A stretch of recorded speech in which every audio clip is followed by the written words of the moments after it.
DCP Mixed Study Channel, all students welcome. Top and most question with part number 5. First question, भ्रूण के विकास के लिए निम्नलिखित में से किस अंग के द्वारा खाद्य पूर्ति की जाती है? ऑप्शन ए गर्भाशय, ऑप्शन बी बीजांडसन, ऑप्शन सी अंडाशय, ऑप्शन डी अपरोपोष्का। इसका राइट आंसर होगा ऑप्शन नंबर बी यानी बीजांडसन। Correct answer. आपको जानकारी देना चाहेंगे कि भ्रूण के विकास के लिए बीजांडासन अंग के द्वारा खाद्य पूर्ति की जाती है। All question most students. Next question, जिसकी कुसंक्रिया के कारण मानव शरीर में मिक्सिडीमा होता है? ऑप्शन ए अधिवृक्क ग्रंथि, ऑप्शन बी अग्नाशय ग्रंथि, ऑप्शन सी यकृत, ऑप्शन डी अवट ग्रंथि। इसका राइट आंसर होगा वो होगा ऑप्शन नंबर डी यानी आवट ग्रंथि। देखना है करेक्ट आंसर है कि नहीं। जी हाँ, करेक्ट आंसर है। आपको जानकारी देना चाहेंगे कि आवट ग्रंथि की कुसंक्रिया के कारण मानव शरीर में मिक्सिडीमा होता है। इसको भी ध्यान में रखिए स्टूडेंट्स। नेक्स्ट क्वेश्चन की ओर बढ़ते हैं। इंसुलिन उत्पादित होता है? ऑप्शन ए पीयूष ग्रंथि द्वारा, ऑप्शन बी पित्ताशय द्वारा, ऑप्शन सी आंत द्वारा, ऑप्शन डी पैंक्रियाज द्वारा। जो हमारा इंसुलिन उत्पादित होता है स्टूडेंट वो होता है ऑप्शन नंबर डी यानी पैंक्रियाज द्वारा। देखना है करेक्ट आंसर है कि नहीं।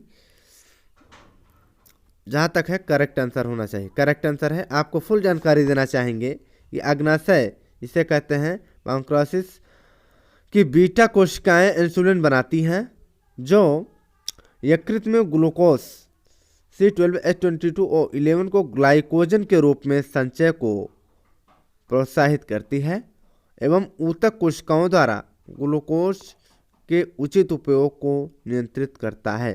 साथ ही साथ स्टूडेंट्स इसको भी ध्यान में रखना अति आवश्यक होता है।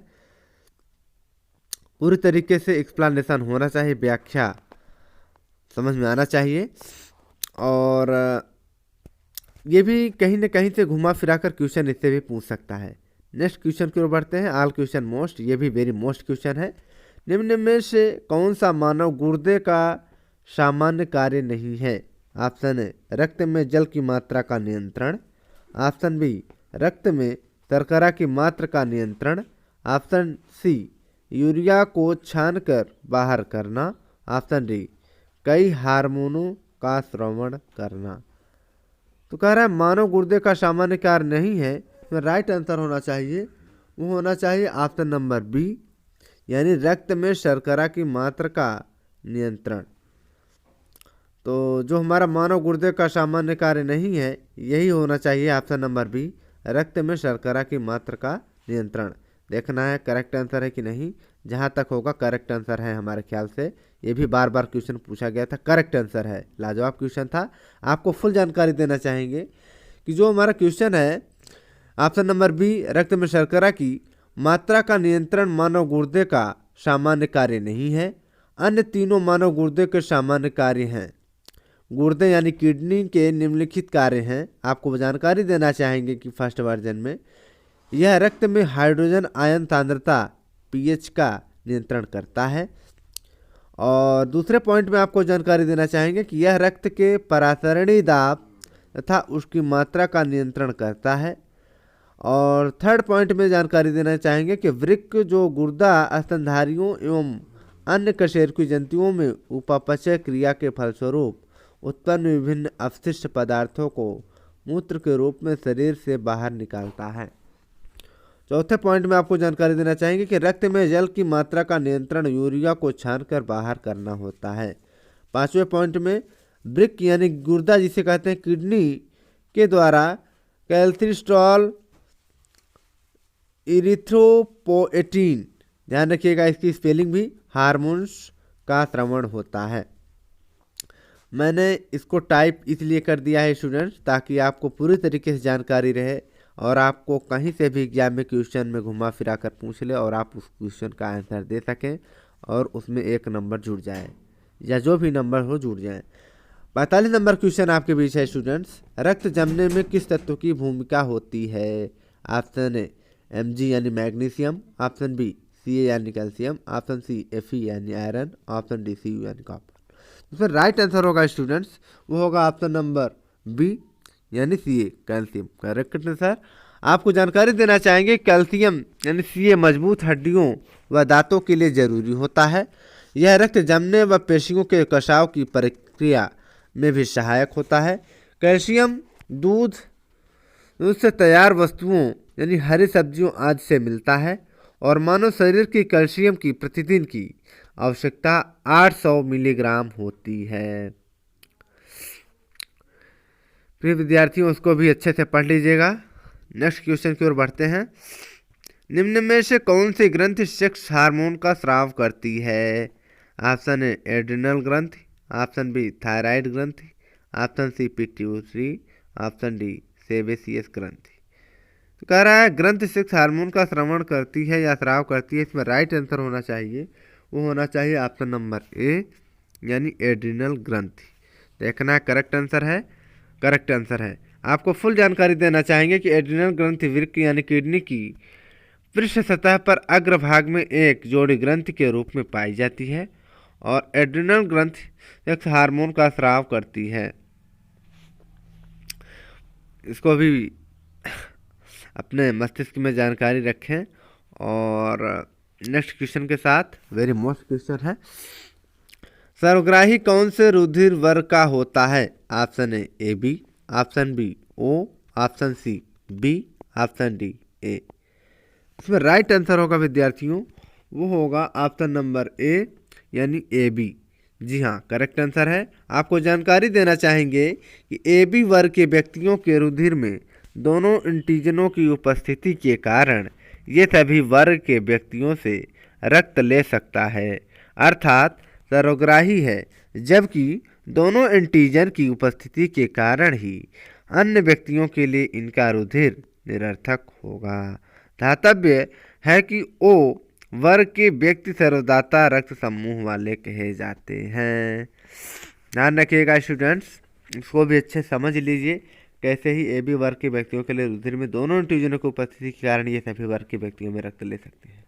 अच्छे से पढ़ लीजिएगा। नेक्स्ट क्वेश्चन, मानव शरीर में निम्न हार्मोनों में से कौन सा रक्त कैल्शियम और फास्फेट को विनियमित करता है? Option A glucagon, option B वृद्धिकर हार्मोन, ऑप्शन सी परावर्तक hormone, option D thyroxine hormone. इसमें राइट आंसर होगा विद्यार्थियों, वो होगा ऑप्शन नंबर सी यानी परावर्तक हार्मोन। करेक्ट आंसर है। आपको जानकारी देना चाहेंगे कि परावर्तक जिसे कहते हैं पैराथायराइड हार्मोन पैराथायराइड ग्रंथि से स्रावित होता है। यह हार्मोन रुधिर में कैल्शियम तथा फास्फेट आयनों की मात्रा का नियमन कर शरीर के अंतः वातावरण को सुचारू बनाता है, अर्थात होमियोस्टेसिस करता है। थायरॉक्सिन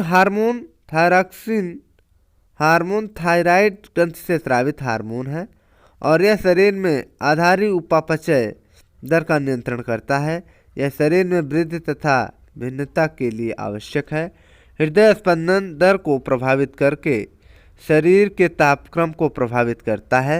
वृद्धि हार्मोन पिट्यूटरी या पीयूष ग्रंथि से स्रावित होता है। यह शरीर में प्रोटीन संश्लेषण को प्रभावित करता है तथा शरीर के ऊतकों के क्षय को रोकता है। ग्लूकागोन हार्मोन अग्नाशय की अल्फा कोशिकाओं द्वारा स्रावित होता है।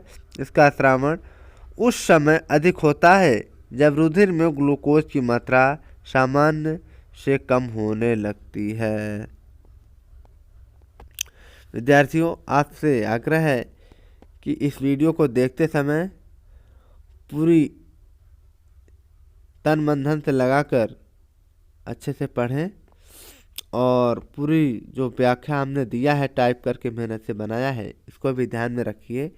और ये नहीं कहा जा सकता कि जो मैं क्वेश्चन बनाया हूँ उसी से क्वेश्चन पूछे जा सकते हैं, बल्कि इससे भी घुमा फिरा कर क्वेश्चन बन सकते हैं। 49 नंबर क्वेश्चन है, निम्नलिखित में से कौन सा एंटी डायूरेटिक हार्मोन है? Option A vasopressin, option B oxytocin, option C ACTH, option D cortisone. कह रहा है निम्नलिखित में कौन सा एंटी डायूरेटिक हार्मोन है। इसमें राइट आंसर होना चाहिए ऑप्शन नंबर ए यानी वैसोप्रेसिन करेक्ट आंसर है। आपको जानकारी देना चाहेंगे कि वैसोप्रेसिन एंटी डायूरेटिक हार्मोन है। ठीक है, नेक्स्ट क्वेश्चन की ओर चलते हैं। शहद का प्रमुख घटक है, यानी जो मधु होता है शहद का प्रमुख घटक है, पूछ रहा है। ऑप्शन ए ग्लूकोज है, ऑप्शन बी सुक्रोज है, ऑप्शन सी माल्टोज है, ऑप्शन सी फ्रक्टोज है। तो शहद का प्रमुख घटक होना चाहिए इसमें राइट आंसर वो होना चाहिए ऑप्शन नंबर डी यानी फ्रक्टोज करेक्ट आंसर है। आपको जानकारी देना चाहेंगे कि शहद का प्रमुख घटक फ्रक्टोज है और लैक्टोज प्राकृतिक शर्करा है। यह एक कार्बोहाइड्रेट है जो दूध में पाया जाता है और गेहूं की रोटी में ग्लूटीन होता है। दूध में प्रोटीन पचाने वाला एंजाइम रेनिन होता है। ऊतकों का निर्माण प्रोटीन से होता है। ठीक है स्टूडेंट्स, सभी क्वेश्चन मोस्ट थे। थैंक्स फॉर वॉचिंग स्टूडेंट्स, ऐसे ही जुड़े रहिए। मैं आपसे कामना करता हूं कि आप हमसे हमेशा के लिए खुश रहें, आबाद रहें और अपने परीक्षा सेटों में अच्छा अंक हासिल करें। और डीसीपी मिक्स स्टडी चैनल से सभी विषय के क्वेश्चन को याद करें।